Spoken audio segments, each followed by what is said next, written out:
lebih dari segalanya.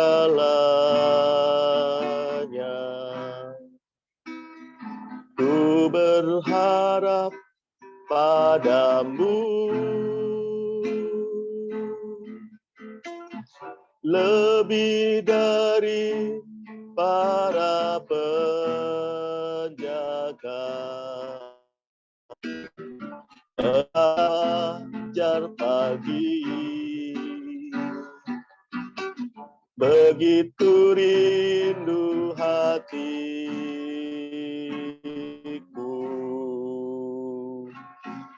berada dekatmu. Alangkah dalam kasih-Mu memenuhi hidupku, lebih dari segalanya. Ku berharap padamu, lebih dari para penjaga. Pengharap fajar pagi, begitu rindu hatiku berada dekatmu.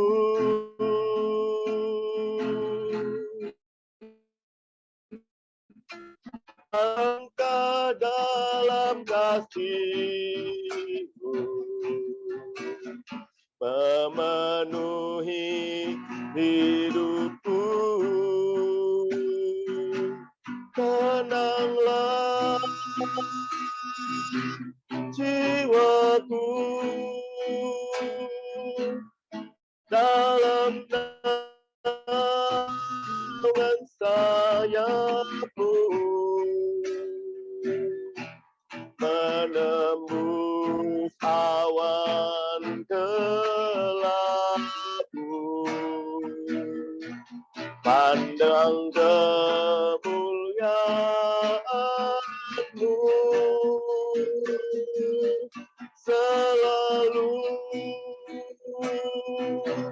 Ku rindu lekat dalam hati-Mu, mengikuti rencana-Mu. Yesus Tuhan Raja, tenanglah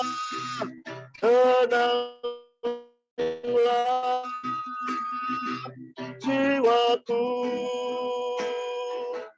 dalam naungan sayap-Mu, menembus awan gelapku, pandang kemuliaan-Mu selalu.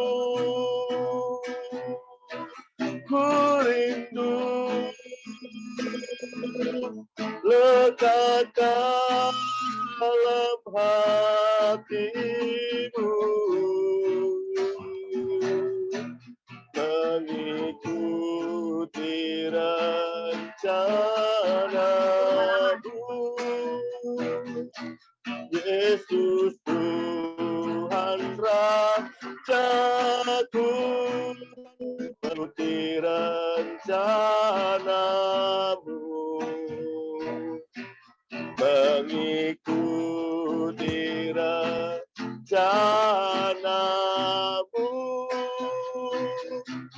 Yesus Tuhan Rajaku, kasih Bapa, kami bersyukur. Terima kasih.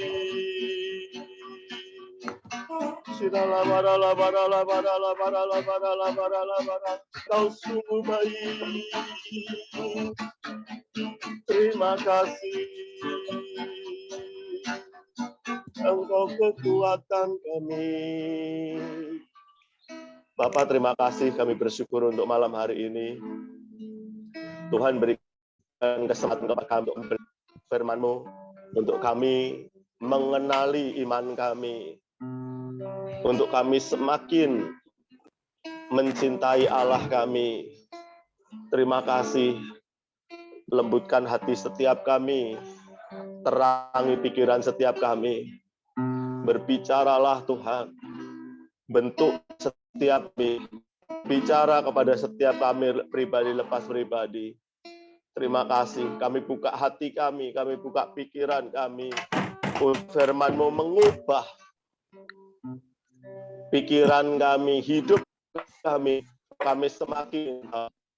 Kami juga serahkan hamba-Mu Bapak David Chang yang akan mengajar setiap kami untuk lebih dalam lagi mengenal firman-Mu.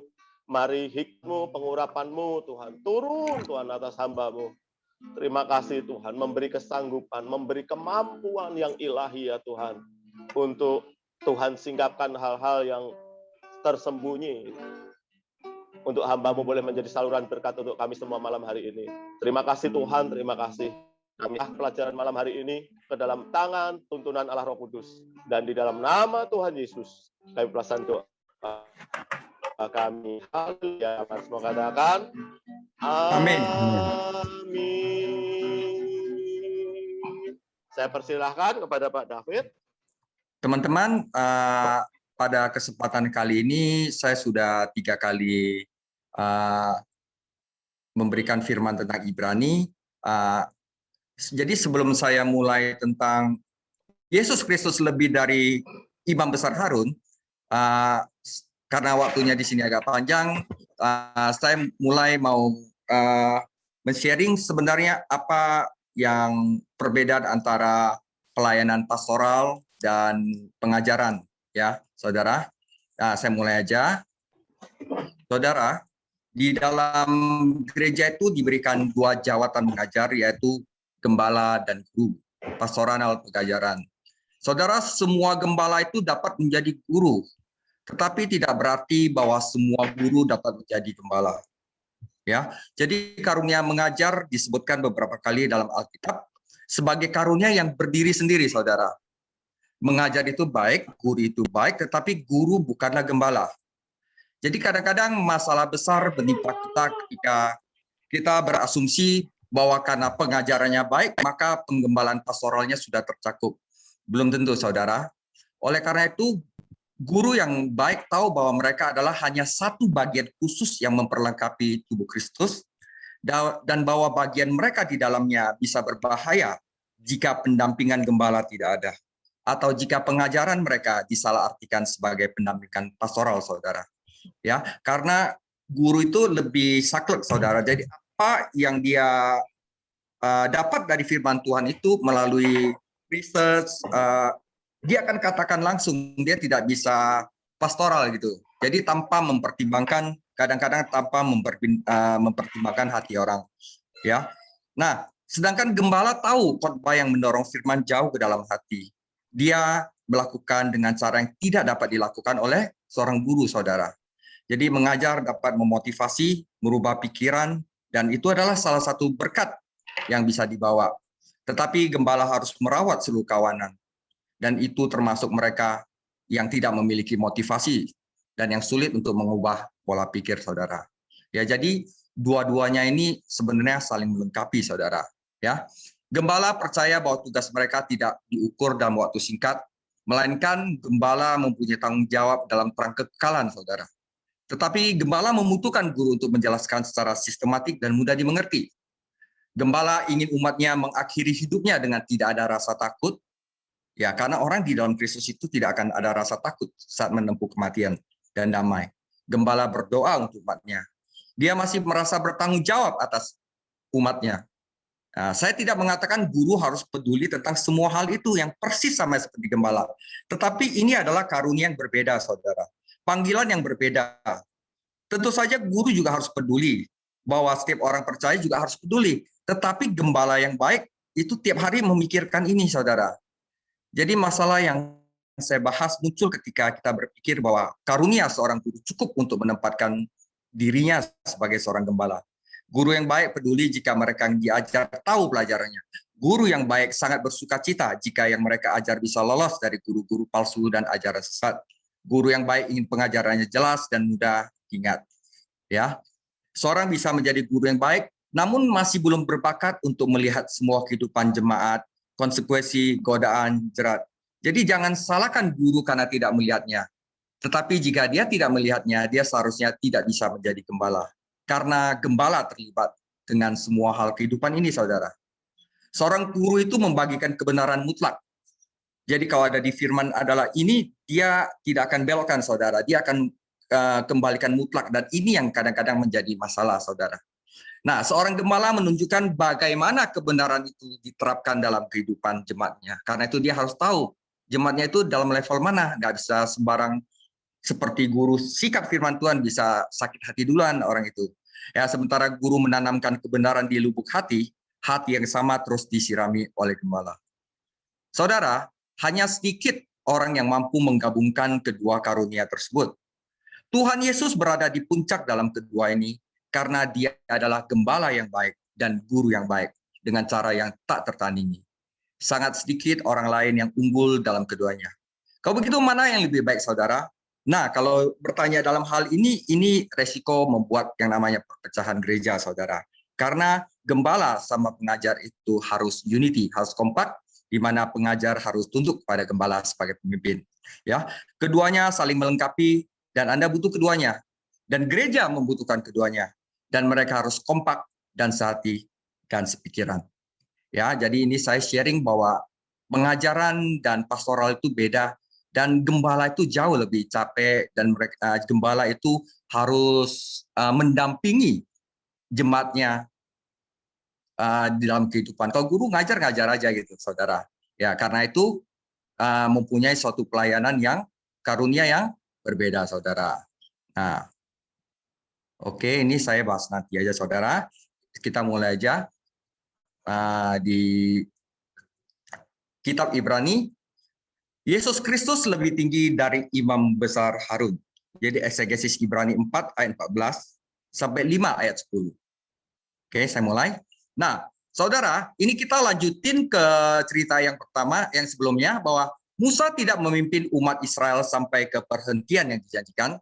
Bahkan Musa sendiri dilarang masuk tanah tersebut. Yosua memimpin mereka ke peristirahatan fisik mereka, tetapi tidak ke peristirahatan rohani yang dijanjikan. Tetapi bagaimana dengan Harun sekarang, saudara? Imam besar pertama. Mungkinkah Imam Harun dengan semua ritual, pengorbanan, dan upacaranya dapat membawa jiwa yang bermasalah ke tempat perhatian? Tidak, saudara.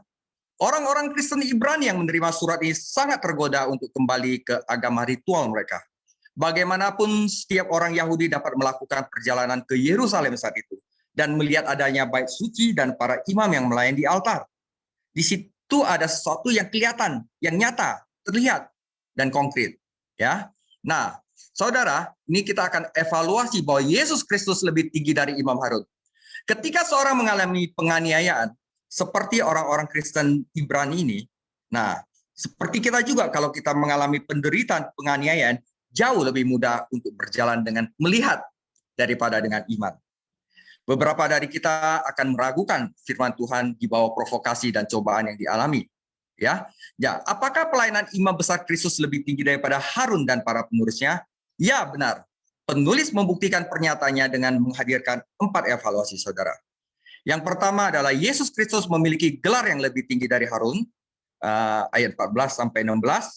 Yesus Kristus ditabiskan lebih tinggi daripada Harun, yaitu Ibrani 5 ayat 1 4-6. Yang ketiga, Yesus Kristus mengungkapkan simpati yang lebih besar, Ibrani 5 ayat 2 7-8. Dan Yesus Kristus menawarkan kurban yang lebih unggul, yaitu Ibrani 5 ayat 3, 9 sampai 10. Ya, ini saya sengaja beri warna-warna, jadi saat saya review, jadi kita tahu yang warna merah itu ada di bagian gelar lebih tinggi, yang warna hijau adalah ditabiskan lebih tinggi, yang biru adalah mengungkapkan simpati yang lebih besar, dan yang warna kuning adalah menawarkan kurban yang lebih unggul. Saya mulai ke bagian pertama bahwa Yesus Kristus memiliki gelar yang lebih tinggi dari Harun. Ya, firman-Nya adalah Ibrani 4 ayat 14 sampai 16. Karena kita sekarang mempunyai imam besar agung yang telah, saudara, melintasi semua langit, yaitu Yesus anak Allah, baiklah kita berpegang teguh pada pengakuan imam kita. Sebab imam besar yang kita punya mengalami ujian dan percobaan. Ibrani 4 ayat 14. Saudara, orang-orang Kristen di Ibrani itu tergoda untuk melepaskan pengakuan iman mereka kepada Kristus dan kepercayaan mereka kepadanya. Ya, karena penindasan, saudara. Ya, ini bukanlah masa melepaskan keselamatan mereka, karena keselamatan melalui Kristus adalah kekal. Itu adalah masalah mereka mengakui iman mereka di depan umum, saudara. Dengan kembali ke sistem perjanjian lama, mereka memberitahu semua orang bahwa mereka tidak memiliki iman kepada Kristus, saudara. Ketidakpercayaan semacam ini hanya akan membawa celahan bagi nama Kristus. Bagaimanapun juga, tujuan besar keselamatan adalah untuk kemuliaan Allah. Kemuliaan Allah lah yang menjadi perhatian Musa ketika Israel melanggar hukum Allah dan membuat anak lembu emas. Tuhan menawarkan untuk menghancurkan bangsa itu dan mulai baru dari Musa, tetapi Musa menolak tawaran itu. Sebaliknya, Musa bersyafaat bagi Israel atas dasar apa? Kemuliaan Tuhan. Tuhan, masakah bangsa yang telah engkau bawa keluar, yang telah pilih, ya, demi namamu Tuhan, demi kemuliaanmu, jangan lakukan itu Tuhan. Ya kan? Musa tahu Tuhan itu paling harga itu adalah kemuliaannya. Karena itu dia berdoa atas dasar kemuliaan Tuhan dan janji Tuhan, dan Tuhan menyelamatkan orang-orang meskipun dia mendisiplinkan mereka karena dosa mereka. Kesimpulan 2, tidak perlu kembali ke ritual perjanjian lama. Nggak perlu lagi kita sebagai orang Kristen datang potong sapi, potong ayam, apa segala macam, atau melakukan sesuatu ritual yang dilakukan imamat Lewi. Karena kita bisa datang dengan berani ke hadirat Tuhan dan mendapatkan pertolongan kita butuhkan. Tidak ada pencobaan yang terlalu besar, tidak ada pencobaan yang terlalu kuat, tetapi bahwa Yesus Kristus dapat memberi kita belas kasihan dan kasih karunia yang kita butuhkan ketika kita membutuhkannya. Oh, tapi Tuhan Yesus begitu jauh, dia ada di surga. Mungkin kata kita begitu. Kita mungkin berdebat, tetapi dia adalah anak Allah yang sempurna, yang tidak dibatasi oleh ruang dan waktu. Dia mendengarkan saudara. Jadi, tapi itu adalah bagian dari kebesarannya. Ketika Yesus melayani di bumi, dalam tubuh manusia, dia mengalami semua yang kita alami, saudara. Dan bahkan lebih lagi dari orang-orang di dunia ini. Lagi pula orang yang tidak berdosa akan merasakan godaan dan pencobaan dengan cara yang jauh lebih besar yang pernah Anda rasakan. Kristus dicobai, tapi dia tidak berbuat dosa. Yesus bisa berdosa nggak, saudara? Kalau menjadi manusia, bisa karena dia manusia, tetapi dia tidak berdosa. Ya, dia dapat membantu kita ketika kita dicobai. Jika kita gagal memegang teguh pengakuan kita kepada Yesus Kristus, kita tidak membuktikan bahwa Yesus Kristus gagal. Kita hanya mengatakan kepada dunia bahwa kita gagal untuk memanfaatkan kasih karunia begitu besar dan belas kasihnya begitu besar ketika itu tersedianya secara cuma-cuma bagi kita. Mengapa kita masih mau kembali lagi ke yang rumit-rumit, saudara? Ya, jika kita mempunyai Yesus Kristus yang lebih besar dan dia memberikan kasih karunia dan belas kasihannya yang tidak dapat diberikan oleh imam besar dunia, saudara. Ya, itulah bagian pertama. Bagian kedua adalah Yesus Kristus ditabiskan lebih tinggi daripada Harun. Firman-Nya, sebab setiap imam besar yang dipilih dari antara manusia ditetapkan bagi manusia dalam hubungan mereka dengan Allah, supaya ia mempersembahkan persembahan dan korban karena dosa. Dan tidak ada seorang pun yang dapat mengambil kehormatan itu bagi dirinya sendiri, tetapi dipanggil itu oleh Allah, seperti yang telah terjadi dengan Harun. Demikian pula, Kristus tidak memuliakan dirinya sendiri dengan menjadi imam besar, tetapi dia dimuliakan oleh Dia yang berfirman kepada dia, "Anakku, engkau telah aku peranakan pada hari ini." Sebagaimana firman-Nya dalam suatu nas lain, engkau adalah imam untuk selama-lamanya. Ya, kalau imam di dunia itu nggak selama-lamanya, saudara. Kalau Yesus adalah imam untuk selama-lamanya, menurut peraturan Melkisedek. Ya, nanti kita akan bahas apa itu. Nah, Yesus Kristus ditabiskan lebih tinggi dari Harun. Ini udah hijau ya, saudara ya. Tidak ada orang yang bisa mengangkat dirinya sebagai imam, saudara. Apalagi imam besar. Raja Saul menghina imamat dan kehilangan kerajaannya. Korah dan rekan-rekannya memberontak, mencoba menjadikan diri mereka imam, dan Tuhan langsung menghakimi mereka. Dan ketika Raja Usia yang pertamanya taat, dan karena dia sombong, dia mencoba memasuki bait Allah dan membakar dupa yang hanya boleh imam bakar, Tuhan memukulnya dengan kusta. Jadi Harun dipilih oleh Allah untuk menjadi imam besar, dan dia ditabiskan dan diangkat sebagai imam. Dia dipilih dari manusia untuk melayani manusia. Tugas utama adalah di altar, mempersembahkan korban yang telah Allah tetapkan, kecuali korban dipersembahkan di tempat yang tepat, dan oleh orang yang tepat, dan cara yang tepat, mereka tidak akan diterima oleh Tuhan. Jadi tugasnya imam besar, imam dunia adalah ini, di altar. Ya, keberadaan imamat dan sistem pengorbanan memberikan bukti bahwa manusia memang terasing oleh Allah.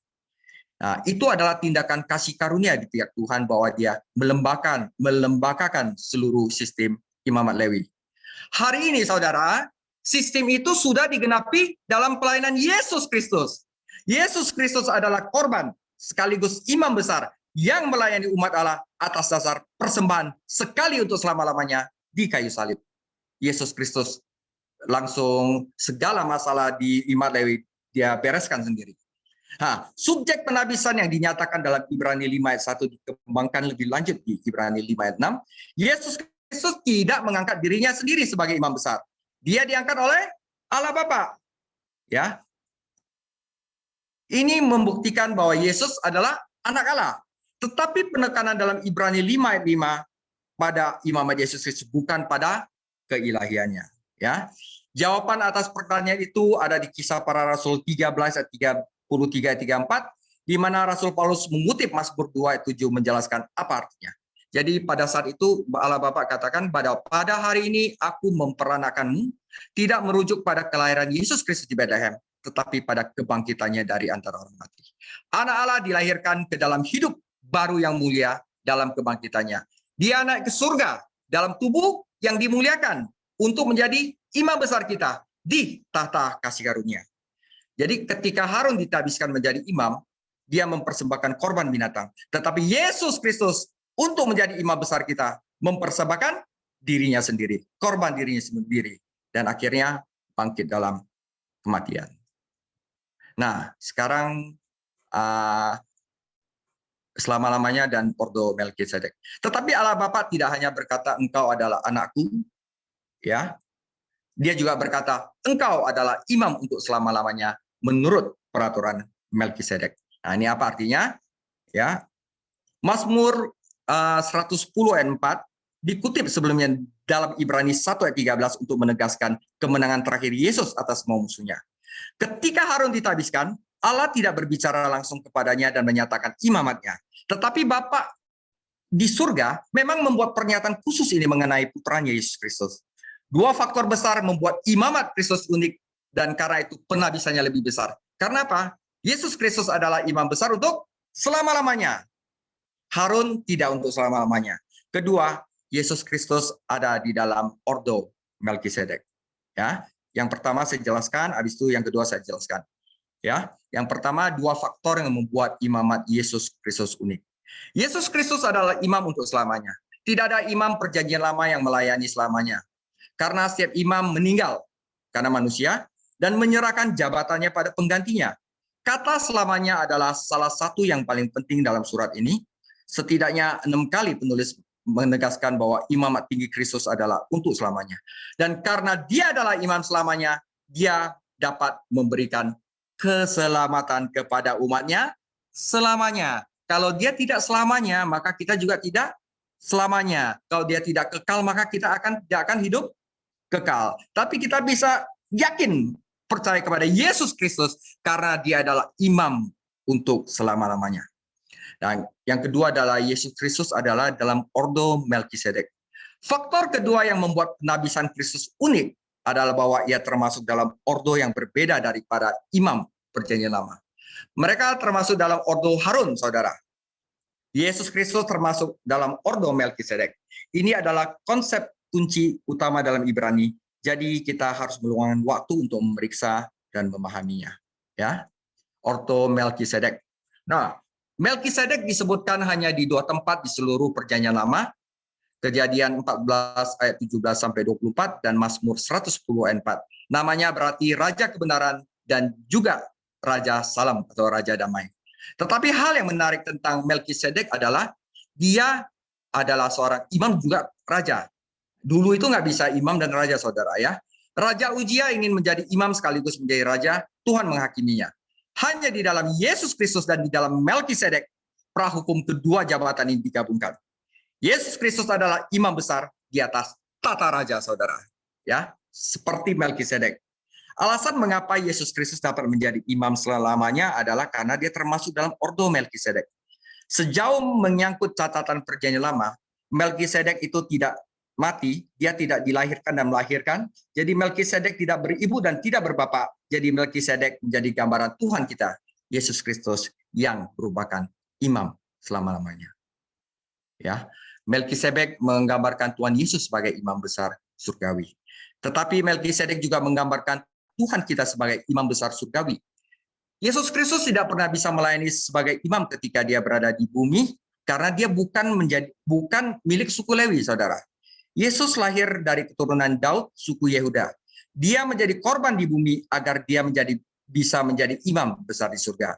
Semua kebenaran ini, saudara, ini kan Ibrani 5. Nanti yang menurut nanti tentang korban bakaran, altar, segala macam akan dikembangkan di Ibrani 7 sampai 10.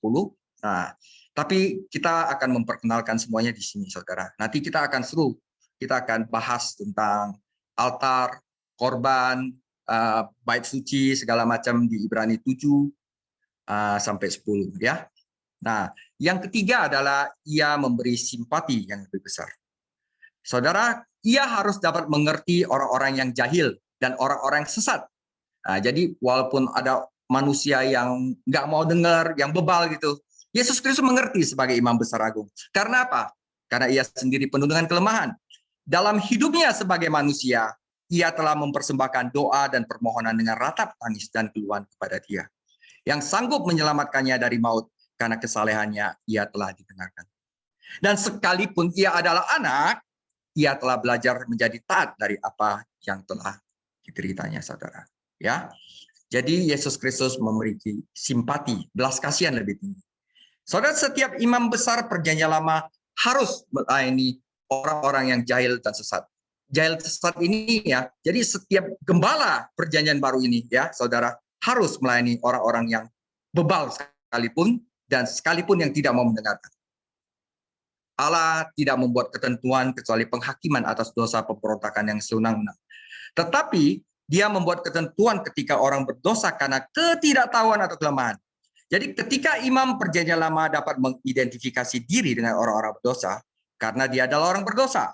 Faktanya pada hari perdamaian, imam besar harus mempersembahkan korban untuk dirinya sendiri dulu, sebelum ia dapat mempersembahkan untuk bangsa itu. Jadi Anda berpikir bahwa seorang pendosa akan berbelas kasihan kepada pendosa lainnya. Tetapi hal itu tidak selalu terjadi. Dosa akan membuat seseorang menjadi egois, saudara. Menjadi iri hati, saudara. Ya, dosa membutakan kita terhadap penderitaan orang lain. Dosa dapat membutakan kita terhadap penderitaan orang lain. Dosa dapat mengeraskan hati kita dan membuat kita menghakimi bukannya simpatik. Ingat bagaimana Hana yang patah hati yang sedang berdoa untuk laki-laki. Dituduh imam besar Eli karena mabuk. Dan ketika Raja Daud dihadapkan dengan cerita tentang dosa orang kaya, dia tidak bersimpati kepadanya, meskipun Daud sendiri adalah orang yang lebih berdosa. Saudara, mengapa ada orang seperti ini, saudara? Hanya orang berpikiran rohani yang maju, saudara, dengan hati yang bersih, yang dapat bersimpati dengan orang berdosa dan berusaha membantunya. Karena kita begitu berdosa, kita sulit membantu orang berdosa lainnya. Tetapi karena Yesus Kristus sempurna, dia mampu memenuhi kebutuhan kita setelah kita berbuat dosa. Ya. Yesus Kristus juga mengalami cobaan dosa. Tuhan kita dipersiapkan untuk pelayanan imamannya selama hari-hari di bumi. Ungkapan hidupnya sebagai manusia berarti pada hari-hari ketika dia berada di bumi dalam tubuh manusia. Dari lahir sampai mati, Tuhan kita mengalami kelemahan tanpa dosa dari sifat manusia. Dia tahu apa itu tumbuh, menjadi dewasa, kelaparan, kehausan, keletihan. Dia juga menghadapi godaan untuk berbuat dosa, ya, dan penganiayaan dari tangan manusia berdosa. Tetapi dia tetap taat, saudara. Bagaimana anak Allah dapat taat? Dengan cara sama ketika anak harus belajar ketaatan.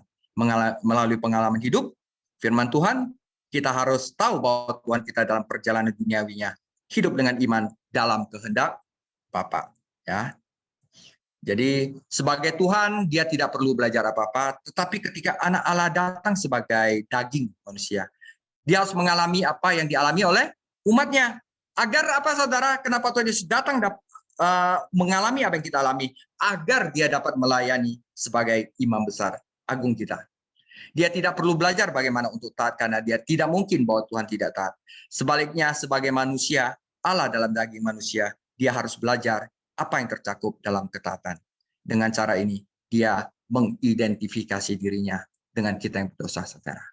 Kasihnya luar biasa, ya. Ya, persiapan ini melibatkan pengalaman kematian Tuhan sendiri.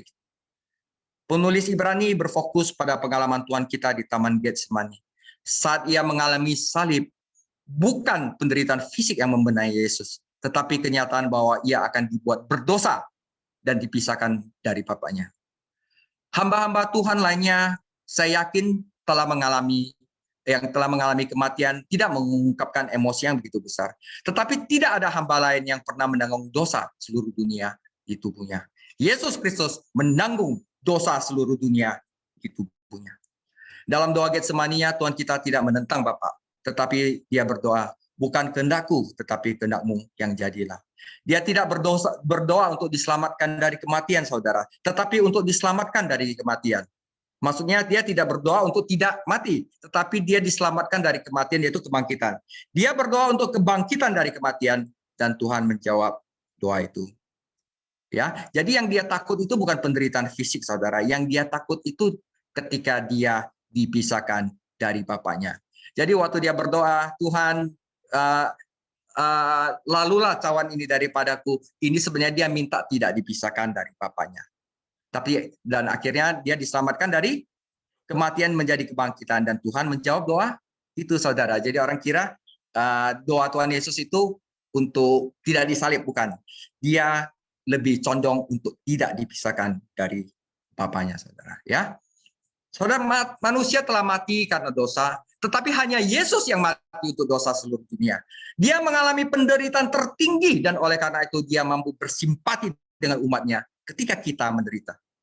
Para pembaca surat ini sedang mengalami masa-masa sulit, tapi mereka bahkan belum sampai berdarah-darah. Harta mereka telah disita, mereka difitnah, diejek, bahkan dikhianati. Tetapi mereka tidak sampai disalibkan dan ditinggalkan oleh Allah Bapa. Jadi saudara, apapun pencobaan yang kita hadapi, Yesus Kristus mampu memahami kebutuhan kita dan membantu kita. Karena dia telah mengalami pencobaan yang tertinggi, saudara. Kita tidak perlu meragukan kemampuannya untuk bersimpati dan menguatkan.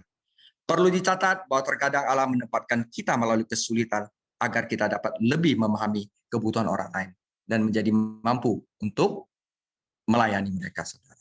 Ya, saya berikan satu contoh, suatu pengkhotbah terkenal yang mengalami penderitaan karena firman yang diucapkannya, saudara. Ngabarin firman itu akan mengalami penderitaan sangat, saudara. Jika Anda sebagai umat Tuhan, jika Anda sebagai umat Tuhan yang memberitakan firman Tuhan, dan Anda tidak menderita karena firman yang Anda ucapkan, maka firman itu tidak akan berdampak, saudara. Anda harus menderita dulu oleh firman yang engkau ucapkan, maka firman akan berdampak. Nah, ketika Charles Haddon Spurgeon adalah seorang pengkhotbah muda di London, pelayanannya itu yang sukses, itu menimbulkan kecemburuan beberapa pendeta. Dan mereka menyerangnya dengan berbagai macam fitnah dan gosip. Khotbahnya disebut sampah, dia disebut aktor, dan badut mimbar. Saudara, bahkan setelah pelayannya didirikan, membuat ministry sendiri atau membuat gereja sendiri, Spurgeon dibohongi oleh pers, termasuk pers agama. Dan ini pasti akan membuatnya patah semangat. Padahal dia sangat berapi-api dan sangat setia kepada Tuhan Yesus. Ya, setelah satu laporan yang sangat keji di media tentang dirinya, Charles Spurgeon tersungkur di hadapan Tuhan Yesus dan hanya berdoa, "Ya Tuhan Yesus, segala reputasi yang aku dapat semuanya berasal dari Engkau. Karena itu aku rela meletakkan reputasiku demi Engkau." Sejak saat itu, Spurgeon memiliki kedamaian dalam hatinya. Dia tahu bahwa Imam Besar Agung Yesus Kristus memahami kebutuhannya dan akan memberinya simpati yang dia butuhkan untuk setiap jam, saudara. Begitu luar biasa, saudara, kita punya Imam Besar Agung. Ya. Nah, ini yang terakhir, saudara, bahwa Yesus Kristus mempersembahkan korban yang lebih sempurna, korban lebih unggul. Yang mengharuskan untuk mempersembahkan korban karena dosa, bukan saja bagi umat, tetapi juga bagi dirinya sendiri. Dan sesudah ia mencapai kesempurnaannya, ia menjadi pokok keselamatan yang abadi bagi semua orang yang taat kepadanya, dan ia dipanggil menjadi imam besar oleh Allah menurut peraturan Melkisedek. Ya, saudara, Yesus Kristus adalah korban yang lebih unggul. Topik ini telah disinggung dan penulis Ibrani membahasnya secara rinci nanti di Ibrani 9 dan 10, saudara. Jadi ini sebenarnya adalah introduction dari yang nanti kita akan belajar, saudara. Ada dua hal penting yang terlibat. Yang pertama adalah bahwa Yesus Kristus tidak perlu mempersembahkan korban apapun untuk dirinya sendiri, karena dia tidak berdosa. Pada hari perdamaian tahunan, imam besar pertama-pertama harus mempersembahkan korban untuk dirinya sendiri, dan kemudian dia baru dapat mempersembahkan korban untuk bangsanya. Karena Yesus Kristus adalah anak Allah yang tidak berdosa, dia tidak perlu berkorban untuk dirinya sendiri. Mempersembahkan korban untuk dirinya sendiri. Ya. Hal kedua adalah bahwa pengorbanan Tuhan kita sekali untuk selama-lamanya, sedangkan pengorbanan perjanjian lama harus diulang. Lebih jauh lagi, pengorbanan itu hanya bisa menutupi dosa. Mereka tidak pernah bisa membersihkan dosa. Itu membutuhkan pengorbanan anak domba Allah yang tidak berdosa, agar dosa dibersihkan dan disingkirkan. Saudara, percaya Yesus Kristus mampu menyelamatkan, memelihara, dan menguatkan umatnya. Karena dia adalah anak Allah yang tidak berdosa dan kekal, dan karena dia mempersembahkan korban yang sempurna, Yesus Kristus adalah pokok dan kekal. Pokok apa? Satu-satunya keselamatan kekal kepada siapapun. Itulah tepat yang kita sebenarnya tidak menunjukkan bahwa Yesus Kristus tidak sempurna.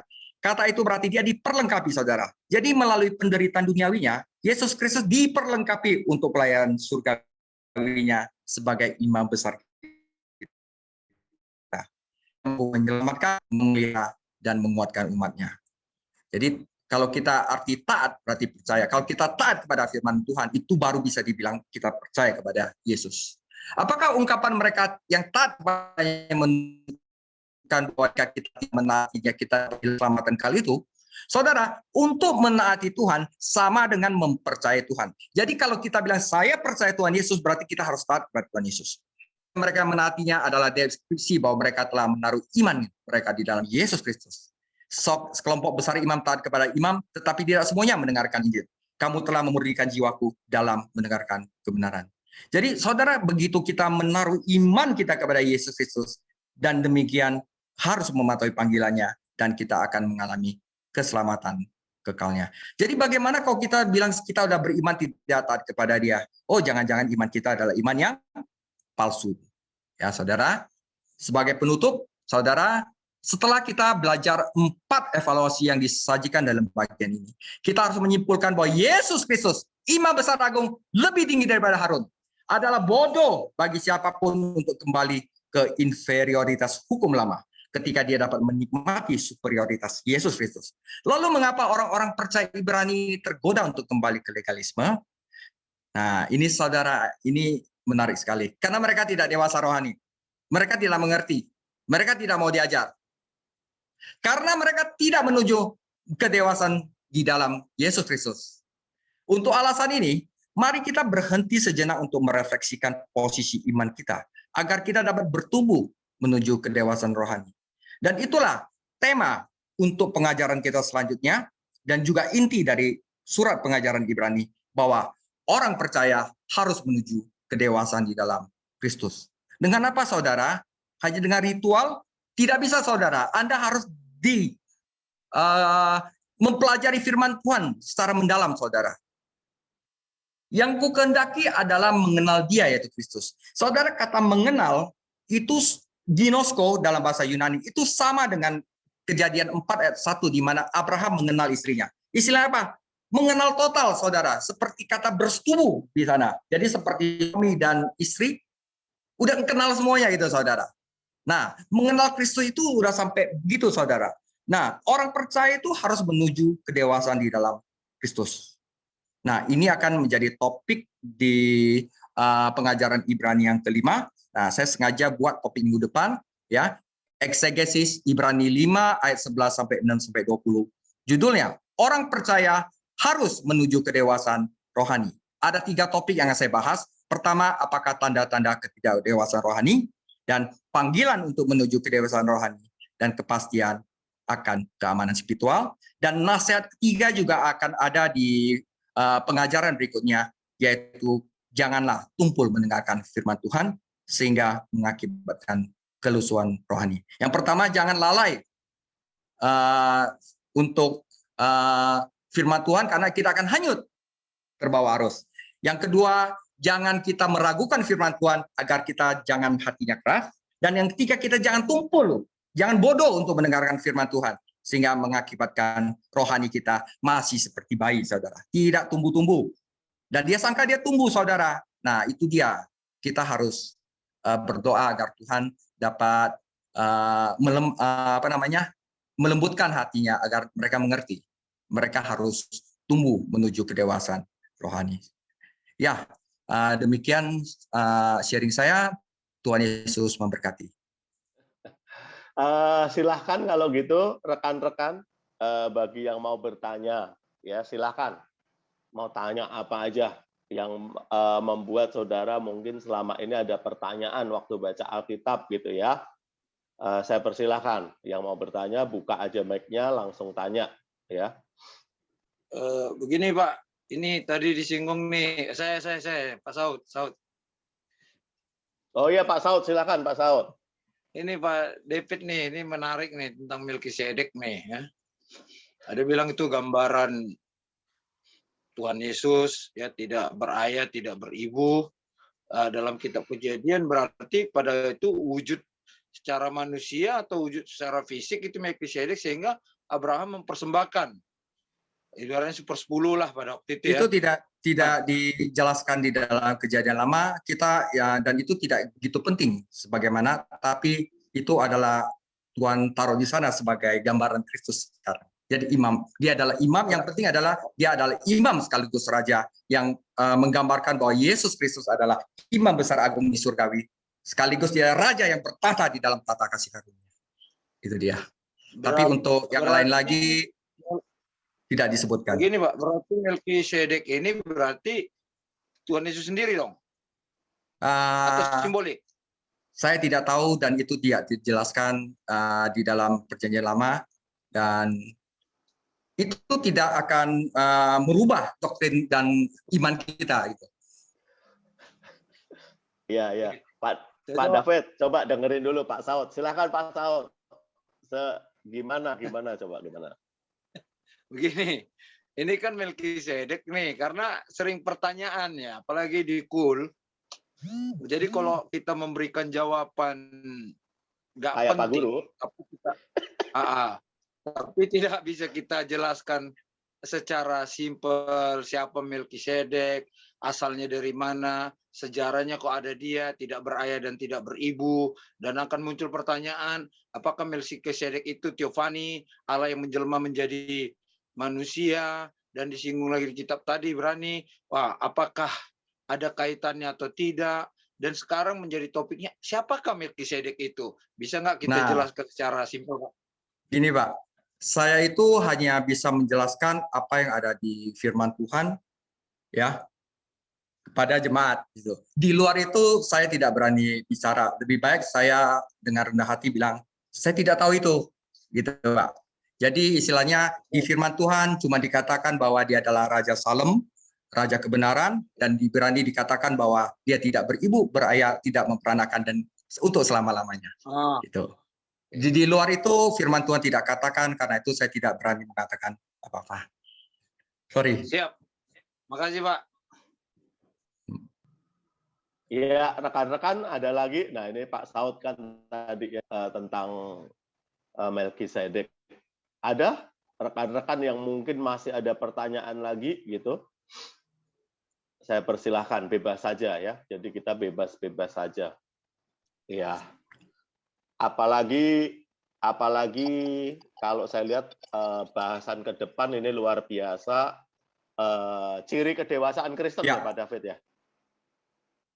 Nah, itu cukup menarik karena nanti kita akan melihat apakah kita udah dewasa dan apakah kita gitu kan ukurannya kan. Kan kalau ditanya udah dewasa belum, pasti semuanya ngakunya sudah gitu. Karena besok kita akan belajar bersama-sama tentang mungkin ciri-ciri orang Kristen yang dewasa itu seperti apa gitu ya. Luar biasa. Boleh Jadi saya ada lagi, saya persilahkan. Boleh saya kasih pembukanya, boleh, Pak? Boleh, silakan. Saya slide lagi ya, Pak ya, sebentar. Nah, saudara, saya kembali lagi ke tentang gembala dan guru. Sorry.